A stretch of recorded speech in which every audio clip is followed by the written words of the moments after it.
오늘 우리에게 주신 하나님의 말씀은 시편 56편 1절부터 13절까지 말씀입니다. 시편 56편 1절부터 마지막 절까지 말씀을 저와 여러분들이 한 절씩 교독하고 마지막 절은 다 같이 받들어 읽겠습니다. 하나님이여 내게 은혜를 베푸소서. 사람이 나를 삼키려고 종일 치며 압제하나이다.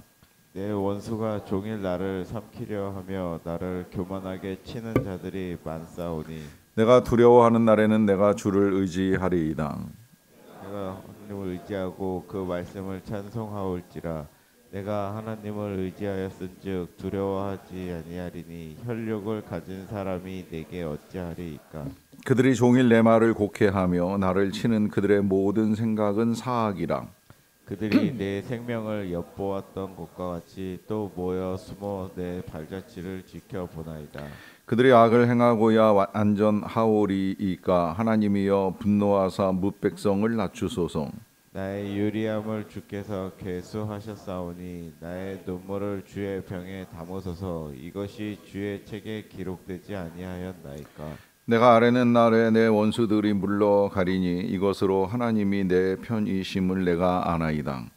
내가 하나님을 의지하여 그의 말씀을 찬송하며 여호와를 의지하여 그의 말씀을 찬송하리이다. 내가 하나님을 의지하였은즉 두려워하지 아니하리니 사람이 내게 어찌하리이까. 하나님이여 내가 주께 사원함이 있사온즉 내가 감사제를 주께 드리리니. 같이 읽습니다. 주께서 내 생명을 사망에서 건지셨음이라. 주께서 나로 하나님 앞 생명의 빛에 다니게 하시려고 실족하지 아니하게 하지 아니하셨나이까. 아멘. 윌리엄 폴 영이 쓴 소설 오두막 읽어보시거나 혹은 들어보셨으리라고 생각을 합니다. 가족들과 함께 캠핑을 갔다가 이제 어린 딸을 잃게 된 아버지가 딸을 찾으러 간 이제 오두막에서 이제 삼위일체 하나님을 만나는 이야기입니다. 사람으로 나타난 이 삼위일체 하나님을 만나서 그동안에 이제 의문을 가졌던 많은 것들에 대한 말씀을 듣게 되는데, 이 대화를 나누는 중에 주인공이 눈물을 흘립니다. 그 눈물을 성령께서 이제 이 병에 담는 장면이 나오게 되는데, 그것을 병에 담을 때에 이 성령이 하시는 말이 눈물은 슬픔을 표현하는 것이긴 하지만 그러나 치유의 물이 되고 또 기쁨의 샘이 될 수 있다고 말을 합니다. 이 눈물이라고 하는 것이 이제 사람의 감정 상태를 드러내는 또 하나의 언어라고도 표현을 하는데요.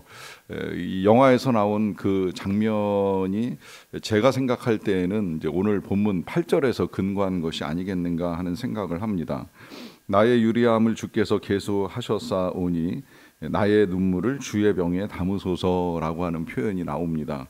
이 다윗이 이제 여러 상황에서 쫓겨다니면서 많은 고통을 겪는 가운데에 슬픔에 빠지는 일들이 많았었고, 그 슬픔 가운데 흘리는 그 모든 눈물을 하나님께서 하나님의 병에 담아 달라라고 하는 기도이고, 이 기도처럼 이제 실제로 하나님이 우리의 눈물을 병에 담으신다라고 하는 의미에서 이제 영화가 그런 표현들을 사용하지 아니하였을까라고 하는 생각을 합니다. 뭐 어떻게 이해가 되든지 분명한 건 우리 하나님께서는 우리의 말만 들으시는 분은 아니시라고 하는 사실입니다. 우리가 우리의 마음의 상태를 표현할 때 기도라고 하는 것을 통하여서 이제 말로 쏟아내는 일을 많이 하긴 하지만, 기도만이 우리가 하나님 앞에 나아가는 모습은 아니지요. 어떤 경우에는 너무 복받쳐서 너무 답답하고 괴로워서 이제 말도 할 수 없을 정도의 이 어려움을 가지고 하나님 앞에 나아갈 때는 그야말로 통곡하며 눈물을 흘릴 수도 있고 아니면 탄식하며 눈물을 흘릴 수도 있습니다. 분명한 것은 어떤 형태로 눈물을 흘리든지 하나님은 그것 또한 보시고 받으시고 들으시고 심지어 이렇게 담으시기까지 한다는 것입니다. 이 말은 우리의 기도 한마디뿐만이 아니라 눈물 한 방울도 귀히 여기시는 하나님이십니다. 다윗은 이제 그런 믿음을 가지고 계속해서 하나님을 찾고 있습니다. 오늘 본문 1절도 예외 없이 수식어 없이 하나님을 찾을 만큼의 이 괴로움 가운데 하나님을 찾는 것을 볼 수가 있고요. 그는 하나님을 찾으면서 내게 은혜를 베풀어 달라라고 하는 말을 합니다. 뭐 이유야 지금까지 본 시들만 통하여서도 여러 번 나왔습니다마는 오늘 본문에 나와 있는 이유는 사람이 나를 삼키려고 종일 치며 압제하나이다라고 합니다. 또 이어지는 2절에서도 내 원수가 종일 나를 삼키려 하며 나를 교만하게 치는 자들이 많습니다라고 하는 고백을 합니다. 이것들을 통하여서 계속해서 하루 종일 자신을 쫓고 찾고 죽이려고 또 혹은 치려고 하는 사람들이 너무나도 많다라고 하는 것 알 수 있고요. 그러다 보니까 하나님을 찾을 수밖에 없다라고 하는 고백을 하지요. 그러면서 하나님을 의지한다라고 하는 말도 이제 하는데요. 그 이유는 3절에 내가 두려워하는 날에는 내가 주를 의지하리이다라고 하는 말씀을 통하여서 지금 이 두려움 가운데 하나님을 의지하고 찾는다는 고백을 합니다. 읽어나가다 보면 다윗에게도 이런 때가 있었다라고 하는 것이 어떤 면에서는 우리에게도 큰 위로가 된다라고 하는 생각을 합니다. 이렇게 말씀드리는 것은 이 다윗이 어렸을 때 대단한 용사였잖아요. 아무도 골리앗과 맞서 싸우려고 용기를 내지 못하던 때에 어린 소년 다윗이 이 골리앗과 맞서서 싸운 스토리는 뭐 너무나 잘 아실 것이라고 생각을 합니다. 아무도 나서지 않는 자리에서 어린 소년 다윗이 물맷돌 5개만을 들고 그와 맞서면서 말로든 혹은 전술로든 밀리지 않는 이 용기를 보여주었을 때에 과연 이런 용기가 어디에서 나올 수 있을까라고 하는 의문을 불러일으킬 만큼의 담대함을 보여주었던 다윗입니다. 그런데 그런 다윗이 오늘 본문에서는 한 번도 아니고 이제 여러 차례 두려워합니다라고 하는 고백을 합니다. 저는 이런 면에서 이 경험이 사람을 강하게 하지는 않는다는 생각을 다시 한번 하게 됩니다. 우리가 이 어려운 상황들을 이겨나갈 때에 이제 경험이 쌓이면 그 경험은 때때로 우리에게 지혜가 되기도 하고 용기가 되기도 하는데 꼭 그런 것만은 아니라고 하는 사실이죠. 제가 우리 둘째가 태어날 때 병원에서 의사하고 의견을 나눌 때 이제 수술을 할 수밖에 없는 상황이 돼서 수술을 해야 되는데 의사가 수술을 결정할 때 그런 말을 하더라고요. 혹시라도 여기서 수술 받는 게 걱정되시면 큰 병원으로 옮기셔도 됩니다. 이제 갑자기 양수가 터져서 수술을 해야 되다 보니까 산부인과 의사조차도 수술이 쉽지 않다는 거예요. 본인도 수술의 경험을 가지고는 있지만 솔직히 무섭습니다라고 하면서 원하고자 하면 얼마든지 병원을 옮길 수 있으니까 지금 결정하시라라고 하는 말씀을 하시는 걸 봤어요. 그 의사가 어린 의사도 아니고 경험이 없는 의사도 아니지만 그 경험이 자신이 하는 일을 강하고 담대하게 만들어주지는 않는다는 거예요. 아니 어쩌면 다윗은 어렸을 때는 그야말로 하나님을 믿는 믿음과 용기를 가지고 골리앗 앞에 달려나갔을지 모르겠지만 여러 차례 전쟁의 경험과 또 사울에 의하여 쫓겨다니는 여러 어려움들을 겪으면서 이젠 정말 두려운 거예요. 더구나 지금은 이제 피신할 데가 너무 없다 보니까 이제 블레셋까지 찾아 들어갔는데 이 블레셋도 가드 지역으로 갔습니다. 가드는 골리앗의 본거지였습니다. 그러니까 여기서 잘못 붙잡히면 죽을지도 모른다라고 하는 두려움 때문에 결국은 그는 하나님을 의지합니다. 여기서 이제 우리가 다시 생각해야 될 것은 결국 사람 그 누구에게서조차도 우리는 힘이나 도움을 받을 수 없다는 거예요. 용기를 얻는다라고 하는 건 더욱 어렵습니다. 그러하기 때문에 예수님께서 아주 귀한 말씀을 우리에게 해 주셨지요. 그것은 너희의 몸은 죽여도 영혼을 죽이지 못하는 자들을 두려워하지 말고 몸과 영혼을 멸하시는 일을 두려워하라라고 하시는 말씀이었습니다. 그러니까 사람들이 어떠한 일들을 저지르고 행한다 할지라도 그들이 우리의 영혼을 해하지 못하기 때문에 우리의 영혼을 지키시고 우리의 영혼을 살리시는 하나님을 의지하라라고 하는 말씀입니다. 결국 우리가 하나님만 의지할 수 있다면 모든 두려움을 이깁니다. 이때 이 모든 두려움은 단순한 질병이나 가난 정도가 아니라 사망까지도 이기는 용기입니다. 그러하기 때문에 이제 이 말씀을 듣고 믿고 예수님의 제자들이 순교의 죽음을 수용하는 일들을 감당하지요. 저는 어쩌면 오늘 마지막 이 13절의 고백이 그런 용기에서 나온 고백이 아니겠는가 하는 생각을 해요. 주께서 내 생명을 사망에서 건지셨습니다. 주께서 나로 하나님 앞 생명의 빛에 다니게 하시려고 실족하지 아니하게 하지 아니하셨나이까? 라고 하는 이 고백을 통하여 하나님은 사망에서 건지시고 생명의 빛 가운데 걸어가게 하시는 분이시라는 분명한 선포를 하고 있습니다. 자, 그렇게 이제 용기를 얻을 수 있었던 이유는 바로 이제 하나님을 의지하는 것인데요. 자, 그렇다고 한다면 우리는 하나님을 믿는 믿음을 가지고 살아가면서 어떠한 마음의 상태를 가지고 살아가는가 하는 것을 돌아봐야 될 필요가 있습니다. 과연 우리는 두려움에 빠져서 늘 걱정과 염려에서 헤어나오지 못하고 있는지요? 아니면 정말 하나님을 의지하면서 마지막에 이 다윗이 보여주었던 그 담대함과 용기를 가지고 살아가시는가라고 하는 질문입니다. 자, 이 질문을 가지고 이제 오늘 본문 4절을 다시 보시게 되면 4절에 이렇게 말씀을 합니다. 내가 하나님을 의지하고 그 말씀을 찬송하올지라 내가 하나님을 의지하였은즉 두려워하지 아니하리니 혈육을 가진 사람이 내게 어찌하리이까라고 하는 말을 해요. 그러니까 하나님을 의지하기 때문에 두려워하지 않는다. 혈육을 가진 사람이 감히 내게 어찌하겠는가라고 하는 말을 하는데 여기 특별히 하나님을 의지한다고 하면서 이어지는 말씀이 좀 독특합니다. 왜냐하면 하나님을 의지하고 그 말씀을 찬송한다라고 하는 표현을 사용하거든요. 그런데 이 말씀을 여기서만 사용하는 것이 아니라 10절, 11절에 가서 보시게 되면 먼저 11절을 볼게요. 똑같은 표현인데 내가 하나님을 의지하였은즉 두려워하지 아니하리니 사람이 내게 어찌하리까 라고 하는 건 아까 4절에 나와 있는 내용하고 다르지 않아요.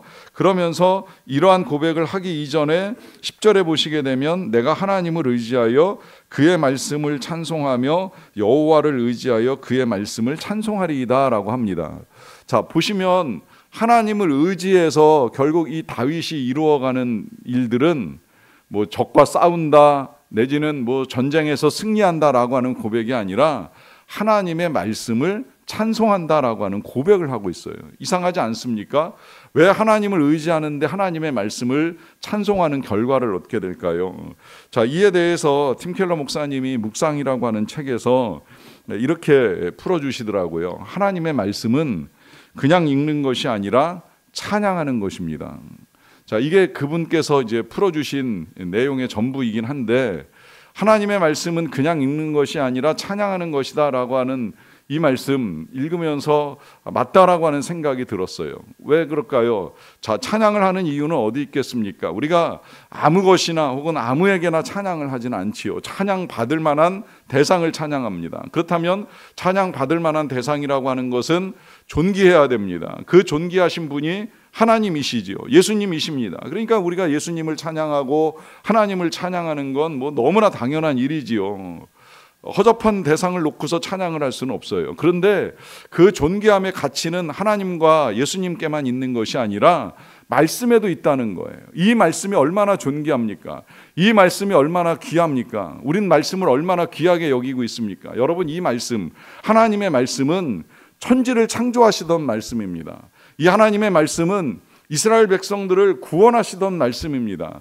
이 말씀은 지금도 살아 역사하시는 하나님의 능력입니다. 문제는 이 말씀의 가치를 우리가 찬양할 만큼 귀하게 여기지 아니하고 흔하게 여기고 대수롭지 않게 여기고 내 생각을 더 중요하게 여기고 남의 말을 대단하게 여기다 보니까 결국은 두려움에 빠질 수밖에 없는 거예요. 우리의 삶의 용기는 다른 데서 오는 것이 아니라 하나님의 말씀을 찬양하는 데서 오는 거예요. 우리의 삶의 담대함은 다른 데 있는 것이 아니라 얼마나 하나님의 말씀을 의지하고 믿느냐라고 하는 거예요. 여기서 저는 하나님을 의지한다라고 하는 것도 다시 한번 생각을 하게 됩니다. 우리가 이 세상을 살아가면서 하나님을 의지한다? 이건 도대체 뭘까라고 하는 질문을 할 때 결국 하나님을 의지하는 건 하나님의 말씀을 의지하는 겁니다. 왜냐하면 그 말씀에 약속이 있고 그 말씀에 사랑이 있고 그 말씀에 능력이 있잖아요. 이걸 우리가 의지하고 붙들 수만 있으면 세상 어떤 일이 벌어지든지 누가 어떤 일을 저지르든지 어떤 일들이 우리에게 닥쳐오든지 우리 능히 담대하게 살아갈 수 있습니다. 왜냐하면 예수님 말씀하신 거 좀 전에도 제가 나눠드렸잖아요. 사람 목숨만 죽일 뿐 영혼을 죽이지 못하는 사람들 두려워할 일이 없는 거예요.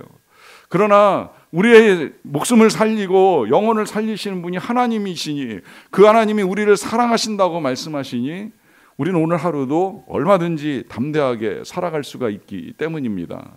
그러하기에 오늘도 하나님의 말씀을 붙들고 의지하십시오. 그 정도가 아니라 하나님의 말씀을 찬양하고 노래하십시오. 평생에 듣던 말씀, 너무나 귀한 말씀, 아름답고 귀한 말씀, 생명의 샘이라 우리가 찬양했던 그 말씀을 붙들고 오늘 하루 담대하게 살아가는 저와 여러분 다 되시기를 간절히 축원합니다.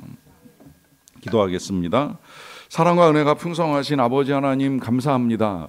오늘도 이 하루를 시작할 때에 우리가 말씀을 듣고 말씀과 함께 하루를 시작할 수 있게 하여 주셔서 감사드립니다. 평생에 듣던 말씀 또 듣게 하시고 앞으로도 계속 들을 수 있게 하여 주시기를 원합니다. 아름답고 귀한 말씀이 우리의 생명의 샘이기에 사망의 그늘이 드리워진다 하여서 우리가 두려워하거나 염려하거나 근심하지 않기를 원합니다. 이미 우리를 사랑하신다는 말씀을 많이 들려주셨고 지금도 많은 약속들을 성취해 가시는 하나님의 능력을 우리가 신뢰합니다. 하옵나니 세상에 벌어지고 일어나는 일들 때문에 두려워하는 자들이 아니라 오히려 그 두려움 가운데 하나님을 의지하고 그 말씀을 찬양함으로 말미암아 능히 생명의 빛 대신 하나님과 함께 걸어갈 수 있는 삶을 사는 자들이 다 되게 하옵소서. 행여라도 여전히 두려움 가운데 남아있는 문제들이 있다면 하나님 용기를 주시옵소서, 담대함을 주시옵소서, 평안을 주시옵소서, 필요한 것들을 채워주시옵소서, 은혜 가운데 채우소서, 능력으로 채워주시기를 간절히 원합니다. 그리고 이 모든 일들이 성취되는 중에도 말씀을 이루신, 약속을 이루신 하나님을 찬양하기를 멈추지 아니하는 우리 그리스도인들의 삶이 되기를 간절히 원합니다. 주께서 오늘도 그와 같은 은혜를 주의 백성들의 가정에 허락하여 주실 줄로 믿사옵나이다. 우리 교회와 성도들에게 베풀어 주실 줄로 믿습니다. 그리고 이 나라와 민족 가운데 긍휼과 자비를 허락하여 주시기를 간절히 원합니다. 누구보다도 우리 선교사님들을 강건하게 붙들어 주시고 회복시켜 주시고 또 행하는 사역들을 통하여 그리스도의 사랑과 복음이 널리 전파되는 아름다운 역사를 풍성하게 이루어 갈 수 있도록 은혜를 내리워 주시옵소서. 모든 일들을 통하여 존귀하신 하나님의 이름과 말씀 찬양받고 높임받으시기를 간절히 원하옵고 예수님의 이름으로 기도하옵나이다. 아멘.